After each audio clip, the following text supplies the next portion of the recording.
बिस्मिल्लाहिर्रहमानिर्रहीम। अस्सलाम वालेकुम। इन्फो टीवी में खुश आमदीद। सऊदी अरब में तकरीबन 25 लाख के करीब पाकिस्तानी मौजूद हैं जो यहाँ पर अपनी रोज़ी रोटी कमाने के लिए मौजूद होते हैं। कुछ लोग बेचारे धूप की गर्मी में तपती हुई इस गर्मी के अंदर अपने बच्चों का पेट पालने के लिए रोज़ी कमाते हैं। बहुत से लोग अपनी फैमिलीज़ को छोड़कर यहाँ पर आए होते हैं। तो इनमें से चंद लोग ऐसे भी हैं जो अपने मुल्क का नाम ख़राब करते हैं। ऐसा ही एक वाक़या अभी पेश आया है सऊदी अरब के रियाद शहर में, जहाँ पर कंटेनर से 50 लाख रियाल का सामान चोरी किया है। और ये कोई और नहीं, हमारे 8 पाकिस्तानी भाई थे। आपको ख़बर की तफसील में लिए चलते हैं कि सऊदी अरब में रियाद पुलिस ने चोरी की वारदातों में मुलव्वस 8 रुकनी गैर मुल्की गिरोह जो कि पाकिस्तानी हैं उनको गिरफ़्तार किया है।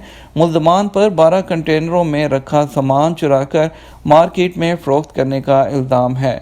सऊदी खबरसां एजेंसी जो है SPA, उसने रियाद पुलिस के तर्जुमान कर्नल शाकिर अल तवेजरी के हवाले से बताया कि पुलिस को गोदाम में रखे कंटेनर्स में से सामान की चोरी की इत्तला मौसूल हुई, जिस पर तहकीकात का आगाज़ किया गया। पुलिस टीम ने वारदात में मुलव्वस मुल्ज़मान की गिरफ़्तारी के लिए पहले मरहले में उनके बारे में मालूमात हासिल की। बाद गिरोह के चंद अफराद को गिरफ़्तार करने में कामयाब हो गई। कर्नल अल तवेजरी का कहना था कि मुल्ज़मान जिनका तल्लुक़ पाकिस्तान से था की तादाद 8 थी। उन्होंने रियाद शहर के जनूब में वाक़े एक गोदाम से 12 कंटेनर्स में रखा सामान चुराया और उसे मार्केट में फ़रोख्त कर दिया। जो सामान था उसकी कुल कीमत के बारे में पुलिस तर्जुमान का कहना था कि बिजली और दीगर अशिया पर मुश्तमिल मसरूक़ा सामान की मालियत 50 लाख रियाल के करीब थी।